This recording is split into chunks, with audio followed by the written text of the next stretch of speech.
Hello, Seji here. I'm gonna be explaining about the deep trauma system, where in chaos and zero system, you end up having the little icon on the top right where you're able to toggle. It activates the deep trauma mode, and deep trauma mode is basically a harder version of whether it'll be a chaos run or zero system run. And when you enable it, there's a high chance in the run itself if you end up having one of your units ends up going to a mental breakdown, it can end up disabling the character after you finish a run, and then the data itself can be corrupted. So the benefit of the deep trauma mode on top of the high difficulty scales and the encounter of rare mobs and certain events, you end up having high data save value. So here's like an image showing you a zero system for a level 10 difficulty in deep trauma mode. Main reason why you want to run deep trauma mode, other than the high save data value, is the chance to run into rare events such as the boss that appears randomly when you kill an enemy, which is Cthulhu. Why people fear Cthulhu is because when he appears, he can either be a blessing or a curse depending on the situation when you encounter him, because he can end up ultimately stressing out all your units, setting you up for a fail run. Here's a clip of what happened when you trigger his condition, which ends up stressing out all your units using an AoE skill by him.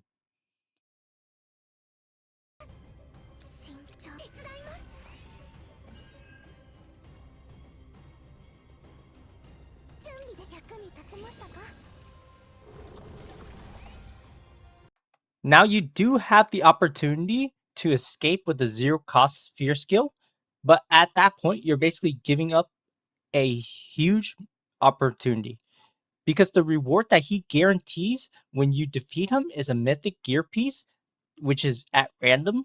However, if you end up getting this specific gear piece, my personal favorite is the Spear of Randomness, which is great on support because it lets you to provide your team at the start of the battle an extra AP and able to draw one extra card, which sets you up for a great starting turn.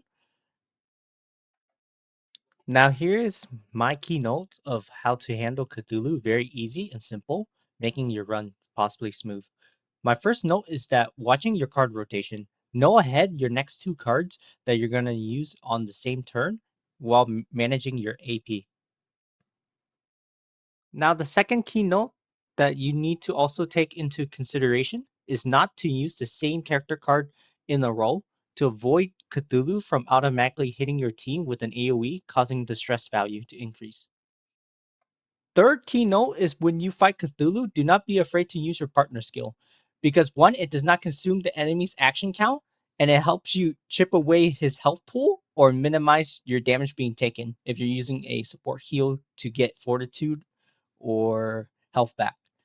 Also, you need to note that any support card such as Gear Bag is, say if it's in Mika's deck and the Gear Bag is triggered because you use a attack card from a Malin's attack to trigger its effect, you then can actually use Mika's card, because the Gear Bag being triggered by the effect of drawing the two cards being consumed does not count as Mika using her own cards, allowing you to use like Mika's card, which restores your AP and it allows you to further on continuing the turn duration, so you can end up cycling properly. Fourth key note is that once you're familiarized with Cthulhu and you encounter him more often, you'll be less stressful of him actually playing against on his mechanic, because by now you should be familiarized with his mechanic. And this allows you to create opportunity to clear out your stress from all your allies, because you can end up using his stress attack to force your mental breakdown, then clear out for your allies, so that, say like in a case where you're in the middle of the interior map, you can have a zero stress on all your units, which allows you to clear the rest of the levels a lot more easy.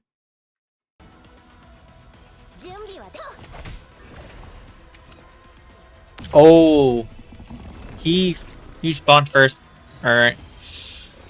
So for this boss, I would want to not spam the same card of the same unit. Unfortunate. I guess I have to use this ballista first. Deluge. Manual. And Jewel. I enter him here. Nice. I at least get a free purple gear early on. Let's see. Source first. I'll reload. I guess I'll whirlpool.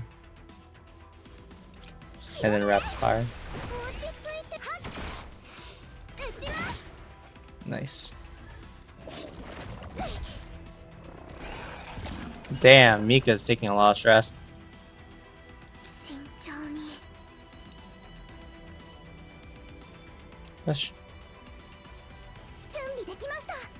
Let's draw a card first. Okay. Wave.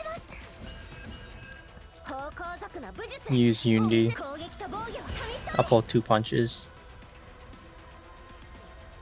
I pop this Heavenly Flame to get extra hits.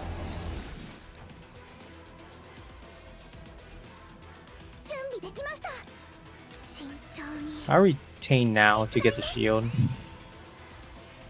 I'll punch first. It's unfortunate I won't be able to use the other one. Yep. I don't want to use the same card or else he's gonna start attacking. I'll skip this turn.